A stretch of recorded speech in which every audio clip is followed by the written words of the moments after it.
Good morning, everyone. We want to thank you all for joining us. Ambassador Erdan will deliver remarks on the situation from over the weekend. He will not take questions and answers right now. He'll do that after the meeting this afternoon. Thank you so much, Ambassador.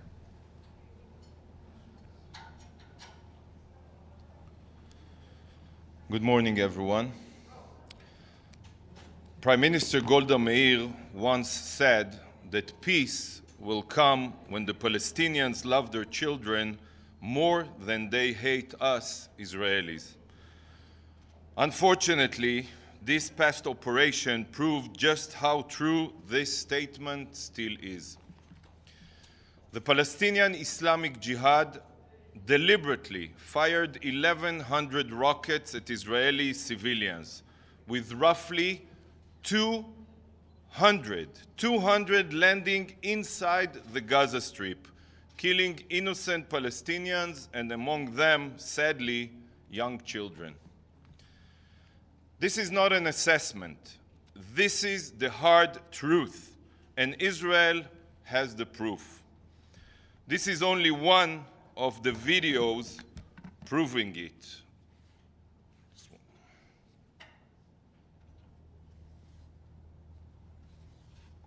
What you can see here is the missiles that the Palestinian Islamic Jihad is firing from the Gaza Strip, and you could clearly see that one of them is landing in Jabalia refugee camp, unfortunately killing 5 innocent children. And it happened at the time when the IDF, our military, wasn't acting there at all.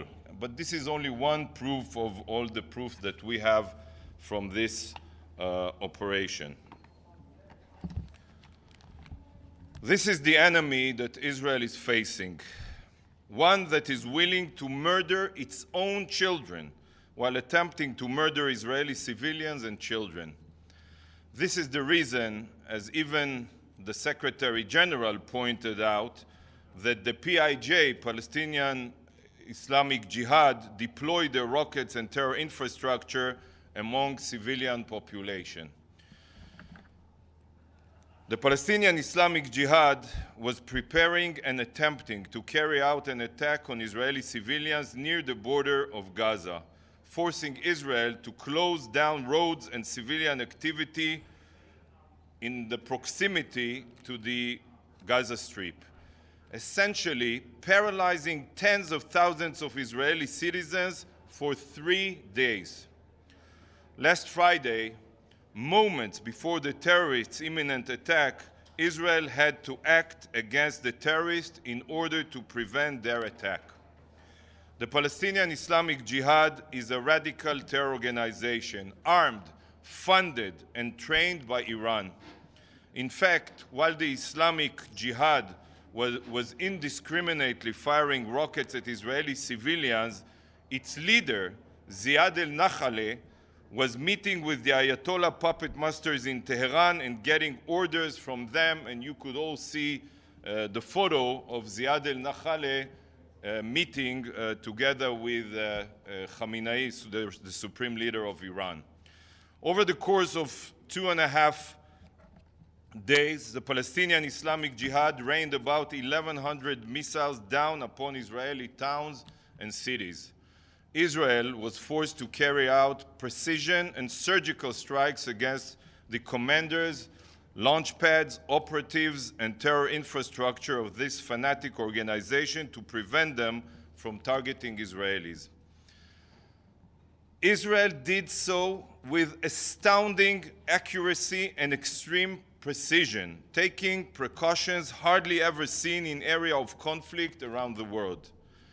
And listen to this. Due to the extensive precautions, there is no other military, I reiterate, there is no other military in the world that has such a low collateral damage rate. Before neutralizing Khaled Mansour, a senior Islamic Jihad commander with much Israeli blood on his hands, the Israeli Air Force aborted the mission 3 times. I repeat, 3 times due to the presence of children in the area.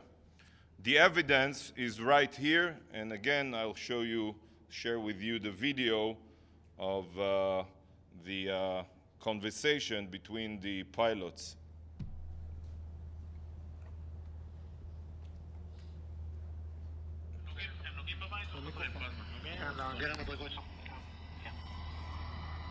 You have here the translation, but it's in Hebrew, of course. But you see they recognize the children in the area, and one pilot is telling the other to abort. The mission is abort.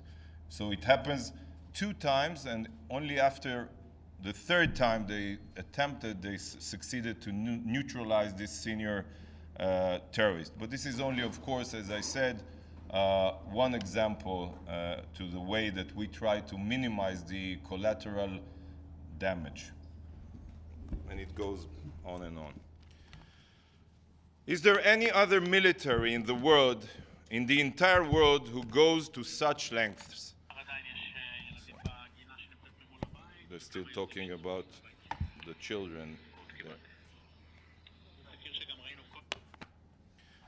Now let me tell you all a little bit about the Palestinian Islamic Jihad. They are a radical terror group with no social or political aspirations. They only have one and only goal: to annihilate Israel and replace it with an Islamist state. Does that remind you of ISIS or Al-Qaeda? Of course it does. These groups are no different.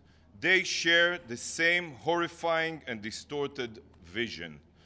But in order to destroy the state of Israel, they fire rockets at Israeli civilians while using Gazans as human shields. This is a double war crime. Yet, as we all saw moments ago, not all of the rockets launched make it out of the Gaza Strip. In the process of trying to murder innocent Israelis, nearly 20% of the projectiles misfired and resulted in the tragic killing of Palestinians. These evil terrorists hide behind civilians to murder Israeli civilians and end up murdering Palestinian civilians along the way. Their hate knows no boundaries. Now let me ask you all, how would Norway react to Islamists plotting to fire missiles at civilians in Oslo? How would Ireland react if jihadi rockets were raining down on Dublin in an effort to wipe out the infidels? I think we all know the answer. But that's not all.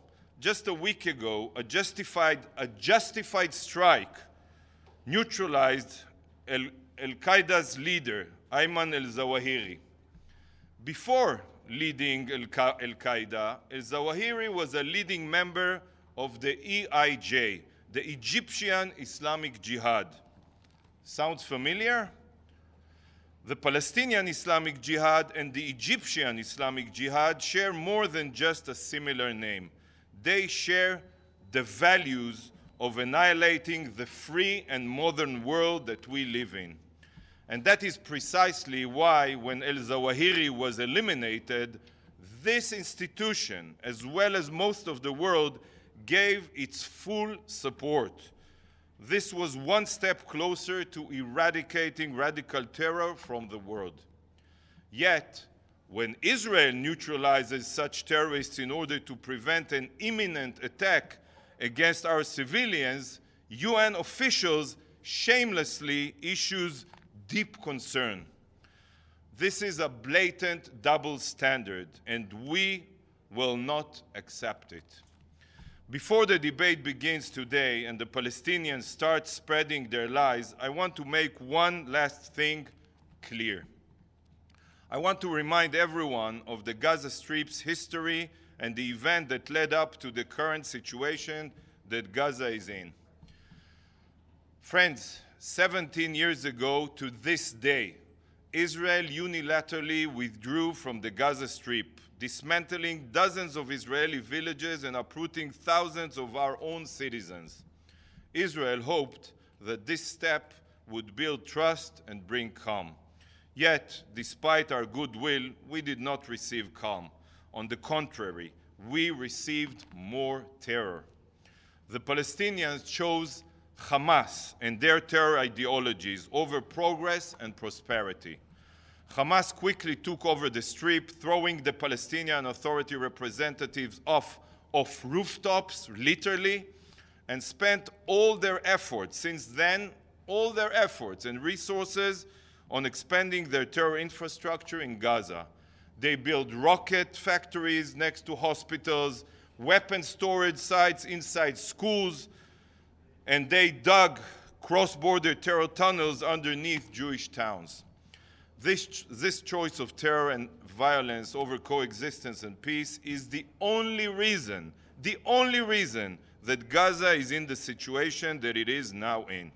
There is no other explanation, no other. Yet, despite all of the rockets, threats, and attacks, Israel still does everything in its power to make life better for Gazans.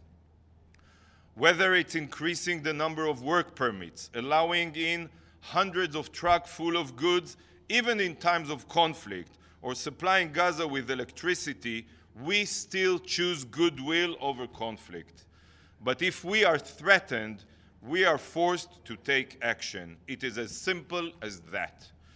In today's Security Council debate, if the Council truly wishes to improve the situation in Gaza, there must be one outcome and one outcome only: to condemn the Islamic Jihad for its double war crimes while placing the full accountability for the murder of innocent Palestinians on the shoulders of this radical terror group.